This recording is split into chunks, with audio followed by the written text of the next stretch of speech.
श्री शिवाय नमस्तुभयम। आज हम आपको एक बेहद अनमोल जानकारी देने जा रहे हैं। पंचांग के अनुसार कार्तिक मास के शुक्ल पक्ष की एकादशी को देव उठनी, देवोत्थान और प्रबोधिनी एकादशी कहते हैं। इस दिन भगवान विष्णु 4 महीने के शयन के बाद जागते हैं। बहुत सी जगहों पर इस दिन तुलसी विवाह भी कराया जाता है। इस दिन से चतुर्मास का समापन होने के साथ ही मांगलिक कार्य भी प्रारंभ हो जाते हैं। आइए जानते हैं साल 2025 में देव उठनी एकादशी की सही तारीख, पूजा व पारण का शुभ मुहूर्त, पूजा विधि और इस दिन क्या करें। तो आप लोगों को एक हरा नींबू वाला उपाय तो अवश्य ही करना चाहिए। इन दोनों का संयोग बहुत ही कम आता है। इसी के साथ में जी ने अपनी शिव पुराण कथा में बताया है कि इस दिन आपको एक एक हरा नींबू वाला उपाय तो आपको अवश्य ही करना चाहिए, क्योंकि ऐसा दिन पूरे साल में सिर्फ एक ही बार आता है। और दोस्तों, आप सभी लोग जानते हो कि शनिवार का अगर सबसे बड़ा कोई उपाय है तो वहां एक हरा नींबू वाला उपाय है। तो दोस्तों, कार्तिक माह की शनिवार एकादशी आप लोगों को इस एक हरा नींबू वाला उपाय को जरूर करना है।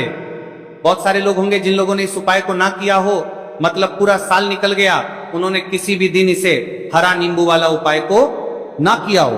पर दोस्तों, आपके पास एक आखिरी मौका बचा हुआ है, जो कि 1 नवंबर 2025 कार्तिक माह की शनिवार एकादशी के दिन है। इस दिन आप लोगों को इस वाले उपाय एकादशी के दिन को जरूर कर लेना। भले ही आपने महीने भर इस उपाय को ना किया हो, पर अगर आपने इस कार्तिक माह के शनिवार एकादशी के दिन अगर इस वाले उपाय को कर लिया तो आपको इस उपाय को करने का वो फल मिलेगा जिसकी आपने कभी कल्पना भी नहीं करी होगी। इसीलिए आप लोग इस वाले उपाय को एक बार जरूर कर लेना है, ताकि आप लोगों के हाथ से यह मौका ना जा सके और आपको इस उपाय को करने का फल मिल सके। दोस्तों, ये उपाय पंडित जी ने दस्य महापुराण की कथा में बताया है, जिस उपाय को आज हम आपको बहुत अच्छे सर ये मौका में लेकर, जिस उपाय को लेकर समझाने वाले हैं। इस वीडियो को देखने के बाद इस उपाय को समझने के लिए आपको कोई और वीडियो को देखने की जरूरत नहीं पड़ेगी। तो चलिए दोस्तों, उपाय को मैं करते हैं। देखिए, ये इस कार्तिक माह के शनिवार एकादशी के दिन ये इतना खास होता है, इतना महत्वपूर्ण होता है। देखा गया है कभी कभी बड़े बड़े पूजा पाठ अनुष्ठान से जो मनोकामना पूर्ण नहीं होते, वह कार्तिक माह की शनिवार एकादशी के दिन एक छोटे से उपाय करने से ही आपकी मनोकामना पूर्ण हो जाती है। और बहुत सारे लोगों ने इस उपाय को किया भी है और उनको इस उपाय को करने का फल भी जरूर मिला है। अगर आप लोग भी इस उपाय को करना चाहते हैं तो आप इस उपाय को पहले अच्छे से समझ लेना, सुन लेना, उसके बाद करना। आपको इस उपाय का फल जरूर मिलेगा और इस उपाय को कर लेने से आपके घर में चाहे किसी भी प्रकार की दुख और समस्या क्यों ना चल रही हो, आपको उसका कारण भी नहीं पता है कि भाई ये समस्या किस कारण से चल रही है। उसका कुछ भी कारण हो सकता है, जैसे पितृदोष हो सकता है या किसी भी तरह का मंगल दोष भी हो सकता है। तो इस दिन आप लोगों को ये वाला उपाय कर लेना है। ये एक ऐसा उपाय है जिस उपाय को अगर किसी विशेष दिन पर किया जाए तो भाई उस विशेष दिन का जो है वह तो हमें मिलता ही मिलता है, पर हमने उस दिन पर इस उपाय को किया है तो हमें उससे भी बड़ा फल मिलता है, और फल बहुत जल्दी मिलता है, क्योंकि आप इस उपाय को बहुत ही बड़े और विशेष दिन पर कर रहे हो। तो चलिए अब उपाय के बारे में बात करते हैं, लेकिन उससे पहले आप लोगों के लिए बात करते हैं। तो ये जानना आवश्यक है कि आखिर ये उपाय किस समय करना है, किसको करना है और कैसे करना है। तो चलिए हम आगे आपको वीडियो में एक एक करके बता देते हैं। लेकिन उससे पहले अगर आप लोग हमारे या फिर मेरी आवाज आज पहली बार सुन रहे हैं और इस वीडियो को लाइक करके कमेंट बॉक्स में श्री शिवाय नमस्तुभय है, ओम नमः शिवाय जरूर टाइप कर देना। तो दोस्तों, इस एक हरा नींबू वाला उपाय को हमें इस कार्तिक माह की शनिवार एकादशी के दिन कैसे करना है, किसको करना है, किस समय करना है और कहां पर करना है, ये सारे सवालों के जवाब आपको इस वीडियो में मिल जाएंगे। और जो ये वीडियो देखेगा भाई, उसको एक हरा नींबू वाला उपाय जरूर करना चाहिए, क्योंकि इस दिन तुलसी पत्ते का भी बहुत ही बड़ा और विशेष महत्व होता है। आ जाइए एक हरा नींबू वाला उपाय की, तो ये सोने पर सुहागा वाली बात हो जाती है और ये बहुत ही बड़ा उपाय हो जाता है इस कार्तिक माह के शनिवार का। तो अब दोस्तों, इस एक हरा नींबू वाला उपाय को आखिर करना किसको है, सबसे पहले हम लोग वो बात जान लेते हैं। तो देखो, घर की जो बड़ी माताएं बहनें होती हैं, उन माताओं बहनों में से कोई भी एक बड़ी माता बहन इस वाले उपाय को कर सकती है। और दोस्तों, अगर आप चाहे तो अपने घर में से सभी सदस्यों को भी इस उपाय को करवा सकते हैं। अगर किसी व्यक्ति की खुद की कोई मनोकामना है, खुद की कोई दुख और परेशानी है जो कि वो अपने लिए ही करना चाहता है इस वाले उपाय को, तो वो खुद अपने लिए भी कर सकता है। बाकी अगर कोई घर में से ऐसा है जो कि अपने पूरे घर परिवार की सुख और शांति के लिए ये वाला उपाय करना चाहता है, तो भाई वो भी करना चाहेगा, करता रह सकता है, उसमें भी कोई दिक्कत वाली बात नहीं है। कहने का मतलब यह है कि इस उपाय को हर एक सदस्य भी कर सकता है और पूरे घर परिवार के सदस्य के लिए घर की बड़ी माताओं बहनों में से कोई एक माता बहन भी कर सकती है। माताएं बहनें अगर घर में उपस्थित ना हो या यह वाला उपाय ना कर पा रही हो, तो फिर घर का कोई बड़ा सदस्य भी इस एक हरा नींबू वाला उपाय को कर सकता है, चाहे फिर वो पुरुष ही क्यों ना हो, उसमें कोई भी दिक्कत वाली बात नहीं है। उसके बाद में दोस्त और जो अगला प्रश्न निकल कर आता है वो ये आता है, इस उपाय को लेकर के आखिर इस उपाय को हमें किस समय करना है, सुबह के समय करना है कि शाम के समय करना है? तो देखो, इस वाले उपाय को आप लोग सुबह के समय भी कर सकते हो और शाम के समय प्रदोष काल में भी कर सकते हो। अब अगर आप पूछो कि भाई साहब सबसे उत्तम समय कौन रहेगा इस एक हरा नींबू वाला उपाय को करने का, तो हम आपसे बस यही कहेंगे कि इस उपाय को आप सुबह के समय करेंगे तो ज्यादा बेहतर होगा। बाकी अगर प्रदोष काल शाम के समय भी करेंगे तो भी अच्छा होगा, उसमें कोई भी दिक्कत वाली बात नहीं है। तो अब दोस्तों, जो अगली सबसे बड़ी और महत्वपूर्ण बात आती है वो यह आती है कि सुबह अगर हम उपाय को करेंगे तो हमें कितने बजे से लेकर कितने बजे तक के बीच में करना है, और शाम के समय प्रदोष काल में करेंगे तो हमें कितने बजे से लेकर कितने बजे के बीच में करना है। तो देखो, सुबह जितनी जल्दी हो सके आप उपाय को करने की कोशिश करना। बाकी अगर किसी कारणवश लेट भी हो जाओ, थोड़ी देर भी हो जाए, तो 10 या 11:00 बजे तक भी आप उपाय कर लेना, पर 12:00 बजे से ज्यादा देरी ना हो। ठीक है, इस बात का ध्यान रखना। उसके बाद में दोस्तों, अगर शाम के समय प्रदोष काल की बात करें, प्रदोष काल का जो समय है होता है वह शाम के 6:00 बजे से शुरू हो जाता है। मतलब शाम के 6:00 बजे से लेकर 7:00 बजे ए के बीच का जो समय होता है, यह समय प्रदोष काल का समय होता है। तो आप इस उपाय को 7 या 8 बजे के बीच में भी कर सकते हो। मतलब शाम के 6:00 बजे से रात 8:00 बजे के बीच में आप कभी भी इस वाले उपाय को कर सकते हो, उसमें कोई भी दिक्कत वाली बात नहीं है। तो देखो दोस्तों, सबसे पहला उपाय देखिए आपको क्या करना है। तो एक हरे नींबू से आप अपने जीवन से 1000 क्या लाख क्या करोड़ों शत्रुओं का भी सफाया कर सकते हैं, और कभी भी आपके शत्रु आपके दुश्मन आपको पलट कर देखें ये भी नहीं। अगर आपने एक हरे नींबू से छोटा सा उपाय कर लिया, तो जो लोग अपने जीवन में शत्रुओं से दुश्मनों से बहुत परेशान हो चुके हैं, या जिन लोगों के ऊपर शत्रु बहुत कुछ किया कराया करवा रहे हैं, तो ऐसा समझ लीजिए कि जो भी बंधनवार क्रियाएं आपके जो भी पृथ्वी पर प्रचंड करती है, ऐसे आपके जो भी बंधनवार क्रियाएं, वो जो भी बंधनवार शत्रु ने करवा रखी होंगी, आपके दुश्मन ने करवा रखी होंगी किसी भी तरह से, अगर आपके दुश्मन आपको नुकसान करना चाहते हैं, आपको हानि पहुंचाना चाहते हैं, या किसी भी तरह से आपको परेशान कर रहे हैं, कोई भी दुख कोई कष्ट आपको दे रहे हैं, किसी भी आपकी संपत्ति पर, आपके व्यापार पर, आपकी दुकान पर उनकी बुरी नजर है, कुछ हड़पने की कोशिश कर रहे हैं, तो समझ लीजिए कि एक हरा नींबू लेकर बहुत छोटा सा उपाय आप करेंगे, और जो शत्रु आपको अपनी ताकत दिखा रहे हैं, आज आपको परेशान कर रहे हैं, उनकी संपत्ति करी कर रहे हैं, जब परेशान कर रहे हैं कि बार कर रहे हैं, उनकी शत्रुओं की सारी अकड़ निकल जाए। एक हरे नींबू के उपाय को अगर आप सही तरीके से कर लेते हैं, तो देखिए उपाय पूरा समझिए, सही से समझ के उपाय करेंगे तो 101% ये उपाय काम करता है, और जो भी आपके दुश्मन हैं या जो भी आपके शत्रु हैं, उनका सफाया पूरी तरह से हो जाता है। तो इस उपाय को आप किसी भी दिन कर सकते हैं। दूसरी चीज, स्त्री पुरुष कोई भी इस उपाय को कर सकता है। ऐसा उपाय आज की वीडियो में लाए हैं जिसमें आपके कोई पैसे खर्च नहीं होने वाले, सिर्फ आपको एक नींबू से उपाय करना है। अब ये हरा नींबू ही है जो आपके जीवन से शत्रुओं का पूरी तरह सफाया कर देगा, और कभी भी दुश्मन और शत्रु आपको परेशान नहीं कर पाएंगे। चाहे शत्रु और दुश्मन कितने भी पावरफुल हो, कितने भी ताकतवर क्यों ना हो, फिर भी आपका बाल बांका नहीं कर सकते। मतलब कितनी भी कोशिश कर ले, लेकिन फिर भी आपका कुछ नहीं बिगाड़ और पाएंगे। तो चलिए बात कर लेते हैं उपाय की। उपाय किस तरह से आपको करना है, तो देखिए सबसे पहले तो आपको इसमें हरा नींबू लेना है, कि ठीक है ना।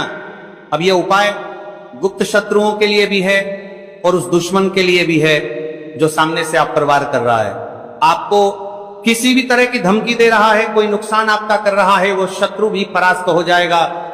और जो आपके पीठ पीछे आपका बुरा कर रहे हैं, क्योंकि देखिए जो गुप्त शत्रु होते हैं ना, इनका ना तो हमें नाम पता होता है, ना इनका एड्रेस पता होता है, ना ये पता होता है कि कितने शत्रु हैं, है ना, क्योंकि ये तो गुप्त तरीके से शत्रुता करते हैं और गुप्त शत्रु के बारे में किसी को कुछ पता नहीं चल पाता है। बहुत कम लोग होते हैं जान जाते हैं कि यहां किसी ने कुछ करवा रखा है, फिर भी ये नहीं जान पाते हैं कि कौन व्यक्ति है जो ऐसा करवा रहा है ना। ये बहुत मुश्किल है पता करना। यदि आपके पास पुरानी तुलसी जी की लकड़ी है तो उसे आप ले सकते हैं, और यदि आपके घर में तुलसी जी जो लकड़ी है वह सूखी हुई है तो उसकी लकड़ी आप तोड़ के इस्तेमाल कर सकते हैं। लेकिन आपको ध्यान रखना है कि सूर्यास्त से पहले पहले ही आपको ये जो तुलसी जी की लकड़ी है इसे अवश्य ही तोड़ लेना है।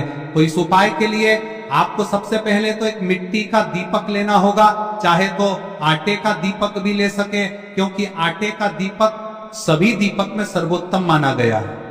इस दीपक के अंदर आपको शुद्ध घी का प्रयोग करना होगा, और इससे दीपक के अंदर आपने जो तुलसी जी की लकड़ी ली है उसे भी रख देना है। लेकिन ये जो तुलसी जी की लकड़ी है इसमें आपको चारों तरफ अच्छे से घी लगा लेना है। देखिए, गुरुजी ने बताया है कि जो तुलसी जी की लकड़ी है यदि आप उपाय करते हैं और बहुत ही शीघ्रता से जल जाती है तो इसके लिए आपको एक कार्य करना है। आपको थोड़ी सी रुई ले लेनी है और उस रुई को आपने जो तुलसी जी की लकड़ी ली है उस पर अच्छे से चारों तरफ लपेट देनी है। तुलसी जी की लकड़ी के ऊपर रुई लपेटने के बाद इसे आपको पूरा घी के अंदर डुबो लेना है। अब इसे आपको बाती के रूप में प्रयोग करना है। अब दोस्तों, इस दीपक को आपको प्रज्वलित कहां करना है? तो इस दीपक को आपको या तो भगवान विष्णु के सामने प्रज्वलित करना होगा, या फिर आपको भगवान श्री राम के सामने प्रज्वलित करना होगा, या फिर भगवान कृष्ण के सामने, यानी कि भगवान विष्णु के जो भी अवतार हैं उनके सामने आप ये दीपक प्रज्वलित कर सकते हैं। या फिर आप इस दीपक को माता तुलसी जी के सामने भी प्रज्वलित कर सकते हैं। पूज्य गुरु जी ने बताया है कि जो भी व्यक्ति इस प्रकार से तुलसी जी की डंडी से या दीपदान कर देता है उसके जीवन में कभी भी धन की समस्या नहीं होती है। इसीलिए आपको ये पूरे साल में केवल एक बार ही मौका मिलता है। इस उपाय को करके देखना, आपकी सभी इच्छाएं जरूर पूर्ण होंगी। ये जो उपाय है रात्रि में सोने से पहले करना है। अब बताते हैं तुलसी के गमले में आपको वह कौन सी चीज डालनी है जिस उपाय को करने से आप अपने जीवन में महाधनी बन जाएंगे।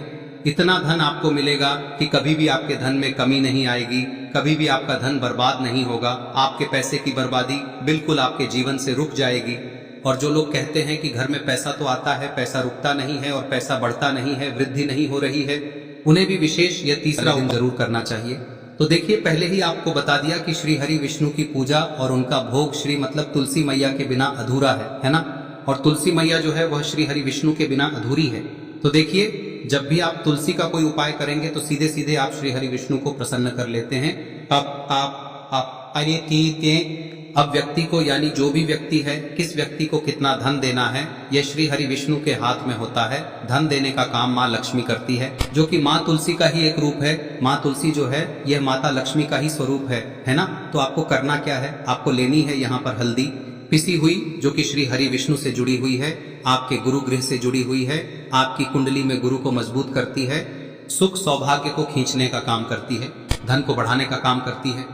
तो एक चुटकी पिसी हुई हल्दी आपको लेनी है, और यह पिसी हुई सूखी हल्दी ही आपको अपने गमले में, तुलसी का पौधा जिस गमले में लगा है उसमें अच्छे से इस हल्दी को डालना है, ठीक है ना। और ओम नमो भगवते वासुदेवाय नमः इस मंत्र का जाप करना है। कितनी बार? कम से कम 11 बार जाप करना है।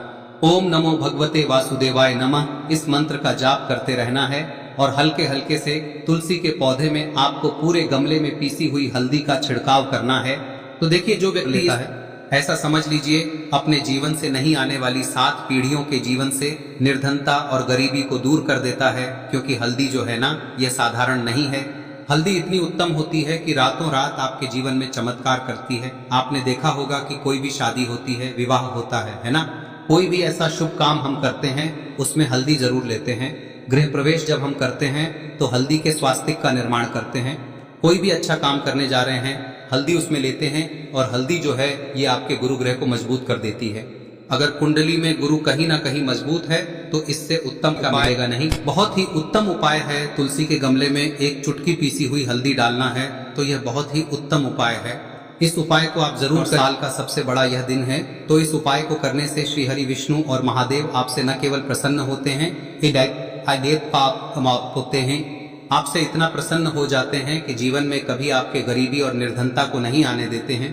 तो चलिए अब बात कर लेते हैं अपने तीसरे उपाय की, जो कि मुख्य द्वार से जुड़ा हुआ है, और यह उपाय है स्थिर लक्ष्मी के वास के लिए।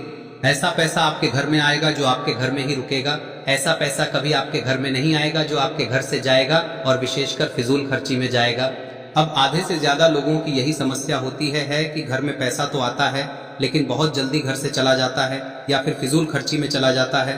तो धन की बर्बादी जिन लोगों के घर में हो रही है उन्हें विशेषकर यह तीसरा उपाय करना है, या जिन लोगों के पास बिल्कुल पैसा आना बंद हो गया है, सर पर लगातार कर्जा बढ़ रहा है, उन्हें भी यह विशेष तीसरा उपाय करना है। तो देखिए आपको फिर से क्या लेना है। हल्दी लेनी है पीसी हुई, जो कि श्री हरि विष्णु से ही जुड़ी हुई है ना। पीसी हुई हल्दी लेनी है और थोड़ा सा पानी डालकर उसका गाढ़ा गाढ़ा आपको पेस्ट बना लेना है। अब इसी हल्दी से आपको अपने घर में स्वास्तिक बनाने हैं। कितने स्वास्तिक? एक स्वास्तिक आपको बनाना है अपनी तिजोरी पर, जिसमें आप पैसा रखते हैं। चाहे तो आप संदूक में रखते हैं, अलमारी में रखते हैं, जिस चीज में भी पैसा रखते हैं, बस वहां पर हल्दी से एक स्वास्तिक बनाना है। दूसरा स्वस्तिक आपको कहाँ बनाना है? अपने घर के मंदिर में, है ना। और 2 स्वस्तिक आपको बनाने हैं अपने घर के मुख्य द्वार पर बाहर की तरफ। हल्दी से 4 स्वास्तिक आपको बनाने हैं। 2 स्वास्तिक मुख्य द्वार पर बाहर की तरफ, एक तिजोरी पर, है ना, और एक अपने घर के मंदिर में। बस ये उपाय आप लिया तो देखिए जो धन की तिजोरी है उसमें पैसा भरा रहेगा। कभी भी धन की तिजोरी धन से खाली नहीं होगी, क्योंकि जहां पर हल्दी का स्वस्तिक एक होता है वहां कभी धन की कमी नहीं होती है। हमेशा वहां पर धन की देवी माता लक्ष्मी वास करती हैं, क्योंकि हल्दी किससे जुड़ी हुई है? श्री हरि विष्णु से। और माँ लक्ष्मी कहाँ होती है? जहाँ श्री हरि विष्णु वास करते हैं। अब बात करें कि आपके घर का मंदिर जो है उसमें अगर आप एक स्वास्तिक बनाते हैं तो आपके घर से ऊर्जा जो है पूरे में ऊर्जा फैलती है ना। तो आपके घर में पॉजिटिव एनर्जी बढ़ती है, सकारात्मक ऊर्जा बढ़ाती है। जब आप अपने घर के मंदिर में हल्दी का स्वस्तिक बनाते हैं, आपके घर से बुरी शक्तियां, नेगेटिव एनर्जी जैसी चीजें बिल्कुल आपके घर में नहीं रुकती है। मुख्य द्वार तो इतना उत्तम होता है कि मुख्य द्वार से ही माँ लक्ष्मी की नजर सबसे पहले आपके मुख्य द्वार पर ही पड़ती है। और मुख्य द्वार पर अगर आपने हल्दी के स्वस्तिक बना दिए तो माँ लक्ष्मी देखते ही प्रसन्न हो जाती है, क्योंकि यह श्री हरि विष्णु से जुड़ी हुई है ना। और हल्दी के स्वास्तिक जहां पर जो व्यक्ति अपने घर के मुख्य द्वार पर बनाते हैं, ऐसा समझ लीजिए माँ लक्ष्मी उनके घर में वास करती ही करती है और कभी भी ऐसे घर को फिर छोड़कर नहीं जाती है। स्थिर लक्ष्मी का वास आपके घर में होगा। यह हल्दी के स्वास्तिक बहुत ही उत्तम है। साथ ही साथ कोशिश करें कि इस दिन गाय माता को हरी घास अवश्य खिलाएं। अगर आपको हमारी ये वीडियो पसंद आई हो तो हमारे इस वीडियो को लाइक करें, चैनल को सब्सक्राइब करें, कमेंट बॉक्स में लिखे हर हर महादेव, जय माँ लक्ष्मी। अब बात करते हैं अगले उपाय की। हम सभी के घरों में माता तुलसी का पौधा अवश्य ही होता है। तो देखिए हमें तुलसी जी के पौधे से सबसे पहले तो 3 पत्ते तोड़ने। देखो एकादशी वाले दिन आपको तुलसी के पत्ते नहीं तोड़ने। तो देखिए तुलसी जी के आपको 3 पत्ते तोड़ने लेने हैं। और इन तुलसी जी के पत्तों को तोड़ने के बाद आपको 1 चुटकी हल्दी भी अपने साथ में लेनी है। हल्दी के अंदर आपको जल मिलाकर के पेस्ट के रूप में तैयार करना है। और इसी के साथ में आपको एक दीपक भी लेना होगा। दीपक आप मिट्टी का भी ले सकते हैं, आटे का भी ले सकते हैं। और इस दीपक में आपको शुद्ध घी डाल के इसमें आपको लंबी रुई की बाती का प्रयोग करना है। देखिए दोस्तों, आपके पास 3 तुलसी जी के पत्ते हैं। तो पहला जो तुलसी जी का पत्ता है उस पर आपको सबसे पहले तो जो आपने हल्दी ली है उसकी एक बिंदी लगानी है। और पहला जो तुलसी जी का पत्ता है आपके घर में, भगवान विष्णु का चाहे कोई सा भी स्वरूप हो, चाहे लड्डू गोपाल जी का स्वरूप हो, या फिर भगवान कृष्ण की आपके मंदिर में प्रतिमा हो, या फिर भगवान श्री राम की प्रतिमाएं, उनके सामने आपको पहला तुलसी जी का पत्ता अर्पित करना है। अब देखिए दोस्तों, आपके पास जो 2 तुलसी जी के पत्ते हैं और आपके पास जो एक दीपक है, इन्हें आपको लेकर के पहुंचना है। अपने ही घर में तुलसी जी के पौधे के पास में देखिए, सबसे पहले तो आपके पास जो 2 तुलसी जी के पत्ते हैं उन पर भी आपको हल्दी की एक एक बिंदी लगानी है। और उन दोनों ही तुलसी जी के पत्तों को आपको अपने घर में तुलसी जी के पौधे के वहां पर ही अर्पित कर देने हैं। और इस प्रकार से यह दोनों पत्ते भी तुलसी जी के पौधे के पास में अर्पित करने के बाद अंत में जो आपके पास एक लंबी बाती का दीपक है, इसे आपको तुलसी जी के पौधे के पास में ही प्रज्वलित कर देना है। जो भी व्यक्ति अपने ही घर पर इस प्रकार से तुलसी जी के 3 पत्तों का ये उपाय कर लेता है तो उसका परिवार हमेशा खुश रहता है, उसके परिवार में कभी भी कोई भी संकट उत्पन्न नहीं होता है। और यदि आपके घर में जो भी ग्रह क्लेश है वह भी समाप्त होते हैं तो इस प्रकार से ये सुंदर सा उपाय करना है। अब बात करते हैं अगले उपाय की। देखो, यदि आपके जीवन में आर्थिक संकट बहुत अधिक हो रहे हैं, धन की समस्या लगातार जीवन में बनी हुई है, एक एक रुपयों को प्राप्त करने के लिए आपको बहुत अधिक मेहनत कर रहे हैं, तो आज रात्रि में सोने से पहले आपको हो ये चमत्कारी दीपक का उपाय अवश्य करना है। या फिर यदि आपका जो व्यापार है, बिजनेस है, दुकान है, वह अच्छे से नहीं चल पा रही है, तो आज रात्रि में इस विशेष दीपक का उपाय आपको अवश्य करना चाहिए। देखो दोस्तों, दीपक हमारे घर में सभी नकारात्मक शक्ति को बाहर करता है।